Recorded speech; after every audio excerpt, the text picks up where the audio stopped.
अस्सलाम वालेकुम। Welcome to Muslims platform YouTube family.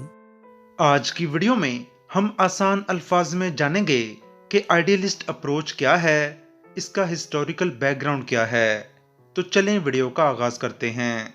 नाजरीन, आइडियलिस्ट अप्रोच को आइडियलिज्म भी कहा जाता है। नाजरीन, आइडियलिस्ट अप्रोच या आइडियलिज्म चार वर्ड्स के गिर्द घूमती है: पीस, फ्यूचर, इंटरनेशनल ऑर्गेनाइजेशन और ऑप्टिमिज्म। आइडियलिस्ट अप्रोच पे हम जितनी भी डिबेट कर लें, लेकिन फोकस पॉइंट ये चार चीजें ही होगी।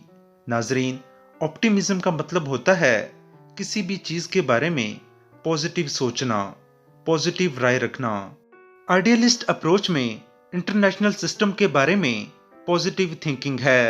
नाजरीन, आइडियलिस्ट अप्रोच यूटोपियन है लेकिन डोमिनेंट है। नाजरीन, यूटोपियन का मतलब है किसी चीज के बारे में इतना अच्छा सोच लेना कि उसे बंदा कहे कि ये तो ख्याली बातें हैं। मसलन, कोई किसी चीज के बारे में इतना पॉजिटिव है कि सुनने वाला कहे कि ये तो प्रैक्टिकली पॉसिबल ही नहीं है, ये तो ख्याली बातें हैं। इसको यूटोपियन कहा जाता है। नाजरीन, हिस्टोरिकली देखा जाए तो वर्ल्ड वार वन की तबाही के बाद ये अप्रोच ज्यादा स्टार्ट हुई कि लोगों ने देखा कि वर्ल्ड वार वन में कितनी तबाही हुई, तो थोड़ा सा लोगों को एहसास हुआ कि वार अच्छी चीज नहीं है। तो फिर उनके ख्याल में पीस और इस तरह की चीजें माइंड में आने लगीं।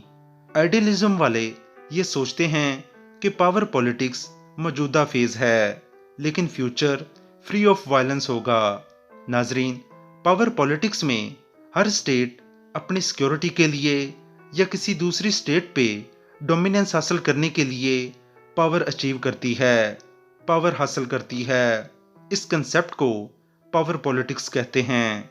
आइडियलिस्ट अप्रोच वालों का मानना है कि पावर पॉलिटिक्स जो कि वर्ल्ड वार वन के दौरान या वर्ल्ड वार वन के बाद चल रही थी, तो इन्होंने सोचा कि ये जो पावर पॉलिटिक्स है ये वक्त गुजर जाएगा और लोगों को समझ आ जाएगी, और जो फ्यूचर होगा वो पीसफुल होगा और दुनिया पीसफुल होगी और बेहतर होगी, और ये इंटरनेशनल ऑर्गेनाइजेशन और एजुकेशन से होगा। यानी आइडियलिस्ट पीस और बेटर वर्ल्ड पे तो यकीन रखते थे, लेकिन ये रिजल्ट अचीव कैसे होंगे? वो होंगे इंटरनेशनल ऑर्गेनाइजेशन के जरिए और एजुकेशन के जरिए। इनका मानना है कि लोगों को मॉरल एजुकेशन दी जाए, इन्हें बताया जाए कि वार अच्छी चीज नहीं है, कि वार में सारा पीस तबाह हो जाता है और आखिर में ह्यूमंस की लाइफ मिजरेबल हो जाती है। यानी एक एजुकेट किया जाए और दूसरा इंटरनेशनल ऑर्गेनाइजेशंस होनी चाहिए जो वार को अवॉइड करने के लिए अपना किरदार अदा करें।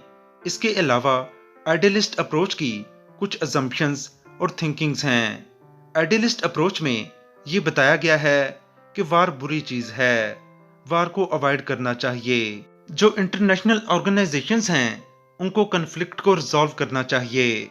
मिसाल के तौर पर किसी दो स्टेट्स या ज्यादा स्टेट्स में कोई कॉन्फ्लिक्ट आ जाता है, तो उसका सलूशन वार में नहीं है, बल्कि इंटरनेशनल ऑर्गेनाइजेशंस को उसमें किरदार अदा करना चाहिए और कोई ट्रीटी करें, कोई पीस ट्रीटीज करें, कोई टॉक्स करें और उसके थ्रू अपना कॉन्फ्लिक्ट रिजॉल्व करें। और इसके अलावा इनका मानना है कि जो वार स्टार्ट करें उनको पनिश करना चाहिए, ताकि आने वाले वक्तों में वार को डिस्करेज किया जा सके। बाकी इनका ये मानना है कि मोरल एजुकेशन देनी चाहिए कि क्या ठीक है, क्या गलत है, वार का कोई फायदा नहीं है। और आइडियलिस्ट अप्रोच वालों का ये मानना है कि एक दफा जब लोगों की लर्निंग हो जाएगी कि वार एक गलत चीज है, तो फिर पीस अचीव किया जा सकता है। नाजरीन, आइडियलिस्ट अप्रोच की जो थिंकिंग्स हैं बेसिकली ये वर्ल्ड वार वन के बाद इमर्ज होती हैं और वर्ल्ड वार टू से पहले तक इसका ज्यादा चर्चा रहता है। अब हम इसका क्रिटिसिज्म देखते हैं कि आइडियलिस्ट अप्रोच पे क्रिटिसिज्म क्या होता है। बेसिकली इंटर वार पीरियड यानी वर्ल्ड वार वन और वर्ल्ड वार टू के दरमियान वाला पीरियड, यानी वर्ल्ड वार वन खत्म होने के बाद और वर्ल्ड वार टू शुरू होने से पहले वाला जो पीरियड है, ये आइडियलिज्म को रिफ्लेक्ट करता है। और उस वक़्त बड़ी पीस की और फ्यूचर की और इंटरनेशनल ऑर्गेनाइजेशंस की बातें हुई, लेकिन उस वक्त इस तरह का कोई सेटअप नहीं बन सका जितना एफिशिएंट आज इंटरनेशनल ऑर्गेनाइजेशंस का सेटअप है। तो जब वर्ल्ड वार 2 शुरू हुई तो ये सारे कंसेप्ट और सारे डिबेट सेट बैक हो गए और फिर ये क्रिटिसिज्म हुआ कि कहाँ गया आपका पीस और कोऑपरेशन और कहाँ इंटरनेशनल ऑर्गेनाइजेशंस गईं। ये तो वर्ल्ड वार 2 शुरू हो गई है।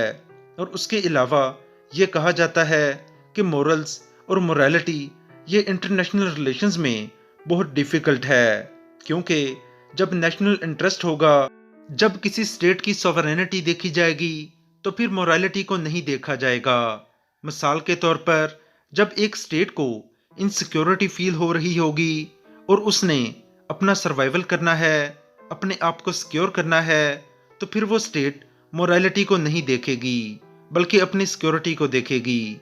तो ये क्रिटिसिज्म होता है आइडियलिस्ट अप्रोच पे। आसान अल्फाज में अगर हम जाने तो आइडियलिज्म की थ्योरी इमेजिनेशन पे बेस करती है। इसमें इंटरनेशनल कम्युनिटी में रिफॉर्म्स लाने की बात की जाती है, इंटरनेशनल इंस्टीट्यूशंस और इंटरनेशनल लॉ को डेवलप करने की बात की जाती है। दुनिया में बुरा बिहेवियर देखने को क्यों मिलता है, क्यों हमारा बिहेवियर गंदा हो जाता है, क्योंकि हमारा एनवायरनमेंट वैसा है, हमारे इंस्टीट्यूशंस वैसे हैं, हमारा लीगल सिस्टम वैसा है, हमारी सराउंडिंग्स हमें बहुत ज़्यादा अफेक्ट करती हैं, जिससे हमारा बिहेवियर बदल जाता है, गंदा हो जाता है। एक आदमी मुजरम है, उसे सज़ा देने की बजाय छोड़ दिया जाता है। ये चीज़ें हमारे बिहेवियर को अफेक्ट करती हैं। जैसे ही हमारा एनवायरनमेंट ठीक होगा, जैसे ही सारी चीज़ें ठीक होंगी, हमारा बिहेवियर भी ठीक हो जाएगा। आइडियलिस्ट अप्रोच में वार को बहुत ज़्यादा कंडेम किया जाता है। ह्यूमंस की नेचर अच्छी है, वो वार नहीं चाहती, लेकिन जब भी आम आदमी के फंडामेंटल राइट्स मसलन right to liberty, right to movement, right to life, जब इस तरह के फंडामेंटल राइट्स का इस्तेहसाल होता है तो फिर ह्यूमन बिहेवियर अग्रेसिव हो जाता है। बाय नेचर ह्यूमंस का बिहेवियर अच्छा है, लेकिन हालात उसको अग्रेसिव होने पर मजबूर कर देते हैं, जिसकी वजह से वार होती है। जब हालात ठीक हो जाएंगे, ह्यूमंस का बिहेवियर भी अच्छा हो जाएगा और वो वार नहीं करेंगे। नाजरीन, आइडियलिस्ट अप्रोच के बाअसर प्रोपोनेंट्स में इमैनुअल कांत का नाम बहुत अहम है। यह थी हमारी आज की वीडियो। हम उम्मीद करते हैं कि आपके आइडियलिस्ट अप्रोच के हवाले से तमाम कंसेप्ट्स क्लियर हो गए होंगे। अगर आपका किसी भी किस्म का कोई क्वेश्चन है तो आप कमेंट सेक्शन में पूछ सकते हैं। हमें अपनी दुआ में याद रखिएगा। अल्लाह हाफिज़।